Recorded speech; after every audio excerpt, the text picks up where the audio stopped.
Yung dalawa dito na pwedeng magsalita. Sige na po, double tap tayo.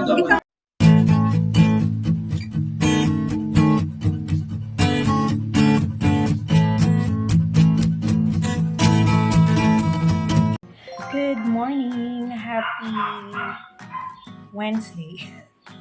Today's Wednesday, December 6 na tayo. Time check, 6:30 in the morning. Nakaalis ng dalawang bagets. And magluluto kasi ako ngayon ng breakfast. Breakfast sila. Bread lang naman. Naglaga na ako ng itlog. Nag-adobo yung mga bata. Pirang adobo yung ulam namin ng mga kagabi, kahapon. So, ininit ko lang. Sakto lang naman yun sa dalawa. So, ngayon, yan na natin. And, gagawa tayo ng i-toast lang natin yung ating tinapay. Ito, toastin natin yan. And, kailangan natin hugasan ang mga pinikain ng mga bagets.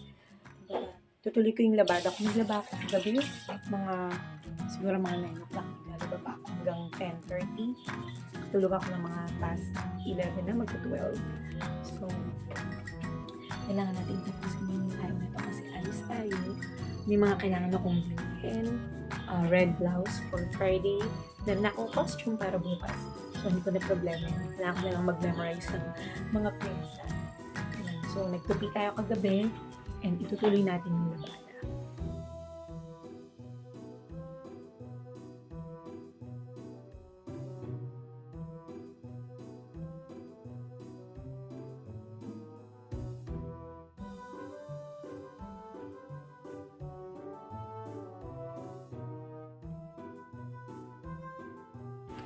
I'm back, guys. Galing ako ng palengke and magpapalengke haul tayo. Diba? Palengke haul. Kakaiba. Kasi malapit kami sa palengke. Kaya kung meron akong gustong bilhin, fresh na isda, fresh na gulay, punta ka lang ng maaga doon. Dito, walking distance lang. So, galing tayo ng palengke, bumili tayo ng hanger. Diba? Kasi naglalaba ako, kinulang ng hanger yung aking mga labada. Bumili ako ng payong. Yung takip ng payong. Kasi init. 8 o'clock na ata ako nakapunta ng palengke.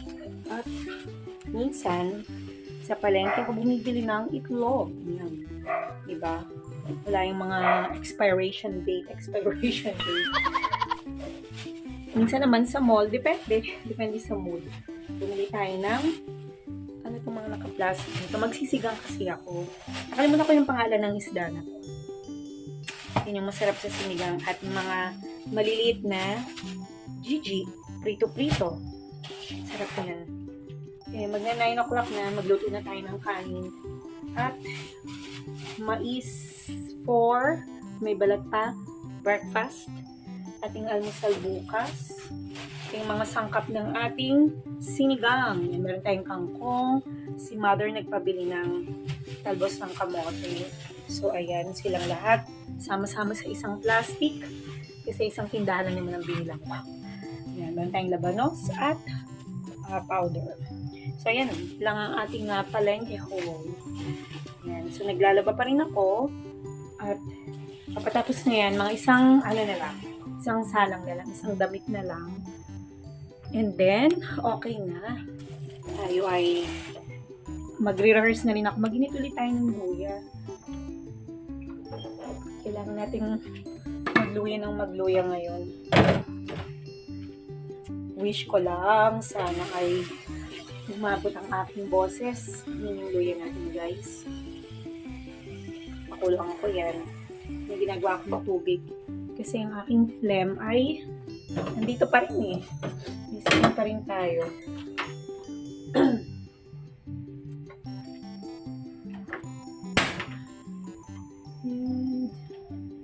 Ayan. Meron din akong kailangang bilhin. Ano yung kailangang bilhin?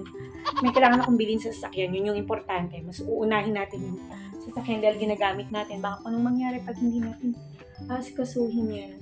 Sige, mag-ayos muna ako dito. Sandali lamang. Alis muna tayo. Tapos ng aking paglalaba. May kasakit si Kuya. Nilagnat. Tumawag siya kanina sa akin. Ay, tapos na itong ating labada. Tumawag siya sa akin kanina at nagpapasundo dahil kanina yung buhok ay nakatayo. Nagpapasundo siya sa akin dahil may sakit. Nilagnat daw siya. Masakit na yung ulo niya kanina. Siya pumasok. Kaya dahil masipag siyang pumasok, yun, kahit masama ang pakiramdam, go pa rin ang lolo niya. Sige, sundin ko muna siya. Train na lang ako, hindi na ako magdadala ng sasakyan. Dahil maiipik pa tayo sa traffic, malayo. So,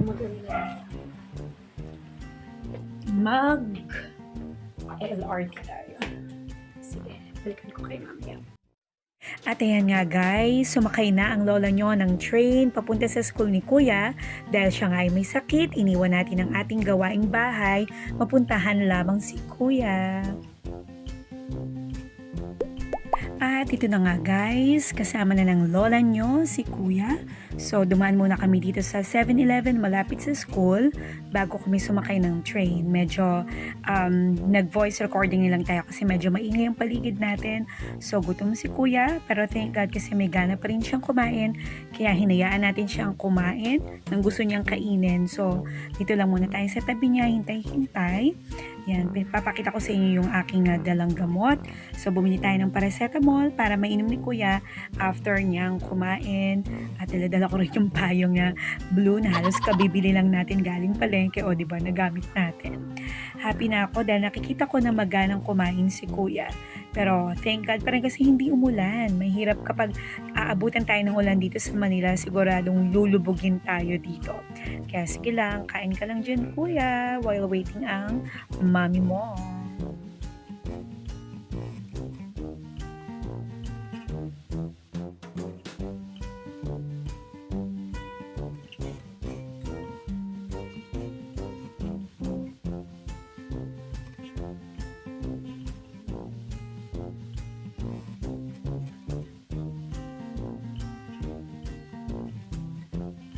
The next day. Good morning guys! Happy Thursday! Thursday na guys. Time check 6:30 in the morning. Nandito ako sa kabilang bahay ngayon.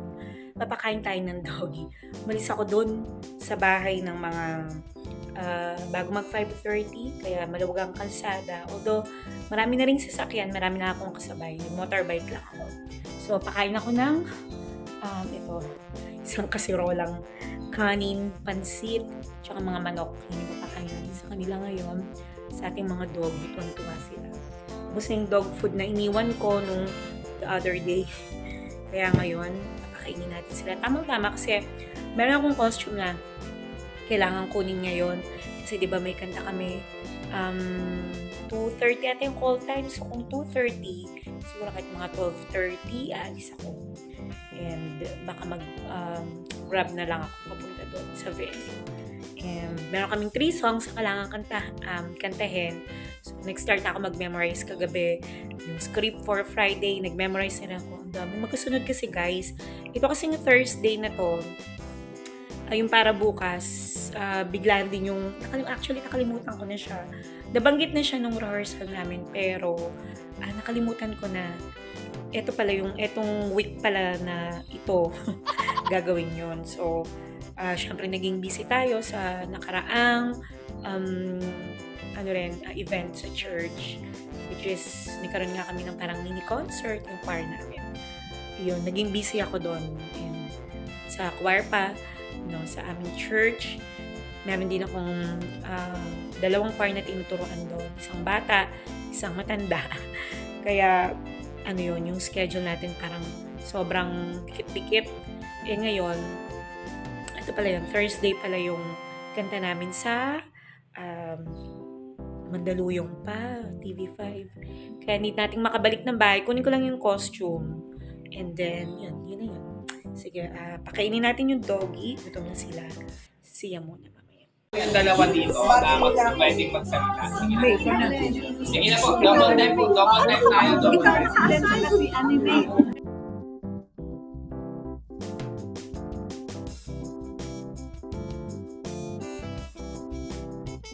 December 7. Pero wala pa yung ano, Hindi, live streaming yun. live streaming Ayan, December 7.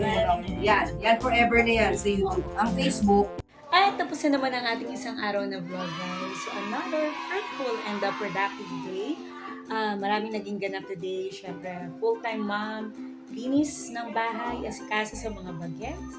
And yun nga, sinundo natin si Kuya kanina dahil may sakit siya. So, pinatawag tayo ng school dahil sumama ang kanyang pakiramdam. So, to the rescue ang mother. Pinuntahan natin siya sa school at kaya napauwi. Pero ginutom si Kuya, nagpunta tayo ng 7-Eleven malapit sa school nila. And pinakain muna natin siya, awang-awa ako sa kanya. So, binigay ko ang hilig ni Kuya. Umuwi kami, nagbiyahe lang kami ng-train kasi nga yun yung pinakamabilis na kumbaga transportation pa uwi ng bahay. At kumanta kami kasama ng ibang grupo sa TV5. So, napakagandang experience ito sa grupo at sa akin na rin.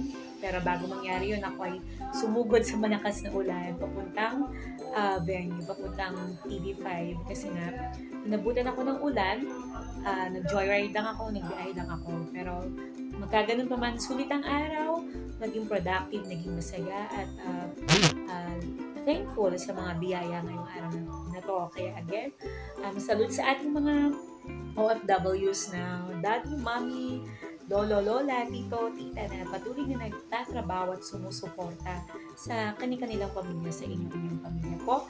Nawa ay patuloy kayong ingatan at patabayan ng ating Panginoon Diyos. See you later. A few moments later. Hello guys, good evening and we're back to the Singing Mom to SM Slush. For 9 tonight guys, another verse from 1 Samuel 16:7. God does not see the same way people see. People look at the outside of a person, but the Lord looks at the heart. Other people see us from the outside, that minsan, people will judge us by the way we look. But God doesn't care about how we look on the outside. Bakit? Because God is wiser than that. God cares about what we are on the inside. God sees our hearts. If we're like most people, we'll worry a little bit about the way we look or maybe we worry a lot about it. Pero syempre, please lang, huwag naman sana tayong masyadong mag-alala kung anong palabas nating itsura. How we look on the outside isn't important, but how we feel on the inside is important. So don't try or don't worry about trying to impress other people. Instead of trying to impress other people, try to impress God by being the best person we can be. So, let us worry less about the way we appear and more about the way we behave. Alright, so from 1 Samuel 16:7, God does not see the same way people see. People look at the outside of a person, but the Lord looks at the heart. Thank you guys for your time. Thank you for watching the Singing Mom TSM Slush. Boy Nanay, see you again tomorrow for another day of vlogging.